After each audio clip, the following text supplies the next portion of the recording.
Hello, my name is Spencer Walsh, and I'm here to tell you about Madison's Angel. This is Madison Cox. Madison Cox was my best friend throughout high school. We met when we were freshmen. From the moment we met, we were best friends. Madison was incredibly bright, loved to read. We were both on the varsity swim team together, and he had a passion for drawing. More importantly, Madison was the happiest kid I ever knew. He had a contagious smile, and when he walked in the room, he made everyone a happier and a better person. Despite this, Madison suffered with depression. You never know it unless you're good friends with him, but on a daily basis, he fought with suicidal thoughts. He was constantly kind of bipolar, and he had violent mood swings. But the most important part was that we were always there to support him. He wouldn't reach out directly to his parents or to his friends, but he'd send an angry text message, or you'd see a look on his face that you knew something was wrong, or you'd see an emotional tweet. Whenever we saw one of these things, we would approach him and say, "Listen, bud, what's up? Talk to me. We're here to support you. You have people who love and care for you." We were best friends until graduation. After graduation, we started to separate a little bit. Nothing happened. We just went to different universities. So we kept in touch through phone calls, Twitter, Facebook, but it just wasn't the same. You can't really gauge how someone's doing related to depression just through the phone and through social media. Almost a year ago, on April 21st, 2012, Madison tweeted, "It will all be over soon." 2 hours later, he tweeted teenage suicide. In the past, if we'd seen anything like this, we would reach out to him and give him a call or go visit his house or call his parents and say, "Listen, what's up? Don't do this. We have people who care for you, people who love for you." This one fell through the cracks.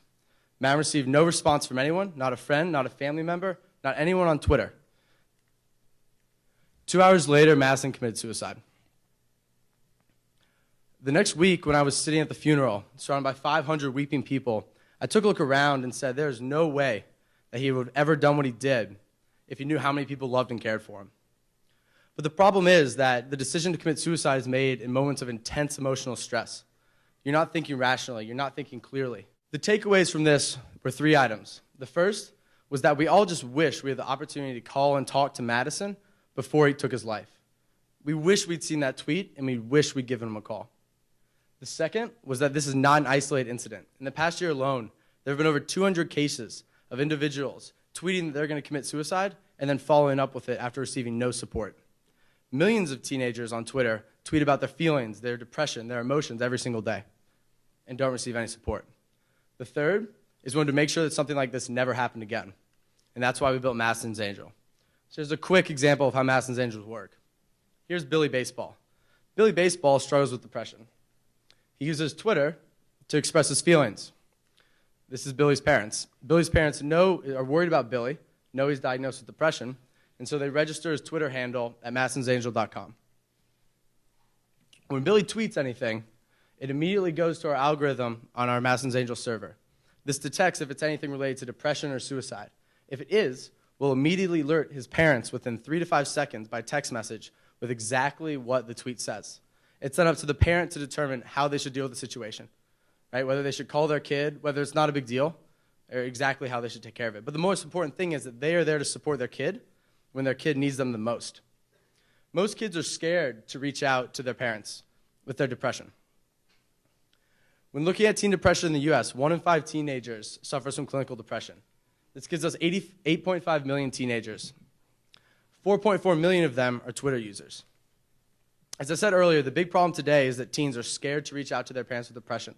They're scared that their parents will send them to a clinic. They're scared they'll be labeled as a depressed kid. And so what they do instead is they find it much more comfortable to reach out through strangers. Twitter is a great tool for this. It allows you to reach out, express your feelings, looking for feedback without having to actually go up and approach someone in person or call a suicide hotline. The problem with this is that Twitter is an empty outlet for these kind of items. Most often, you don't get any support, you don't get any response, and if you do, it's not encouraging. It's not the response you need. The irony is that parents are more than willing to help their kids deal with their depression, but because of the current system, they're kept completely out of the loop. I'm so lonely, can someone just talk to me? Give me one reason why I should not kill myself. I can't take it anymore, I'm done. Can someone tell me how to kill myself?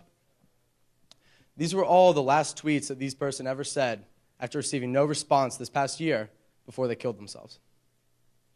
This is why we developed Madison's Angel. It's an online, nonprofit, free tool that anyone can use to register someone who you think is at risk for suicide or depression. Tagline is be there to support your child when they need you the most. It's super simple. A parent or friend goes on, registers their son's or friend's Twitter handle, putting your number to send the alert to, and if we ever catch anything that triggers our keywords, we'll immediately send you a text message. Here's the all-star team. My name's Spencer. I'm a junior here in the MSP. I'm a finance major, computer science minor, and I was the Visa Young Entrepreneur of the Year in 2010. Tommy Crush is one of my best friends from back home, attends the University of Kentucky. He's a computer science major, and he programs for Facebook. Here's some of the web technologies we use to build this tool. DataSift provides us all of the data we need from Twitter, all the tweets. Our algorithm runs on our server based in Python to make sure that we catch on to which words we diagnose as suicidal or versus depression. We use Twilio's API to send out text messages and phone calls to people and alert parents. Our graphical user interface was built with HTML5, CSS3, and jQuery, and our backend is all built around PHP and MySQL. The next step for us is to switch over to Amazon EC2 servers, a more scalable backend that allows us to take on more and more volume.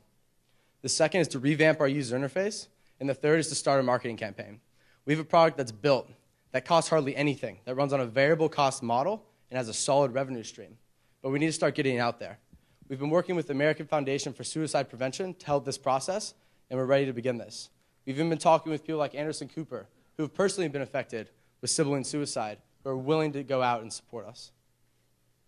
The basic business model is simple. It's a $10 yearly subscription fee to register someone for the site. Right now it's free, but we realize as we start scaling things up, we'll have to charge something. And from the market research we did, $10 does not deter anyone from signing up for the site. Based on a $10 yearly subscription fee and 100,000 users, you net a gross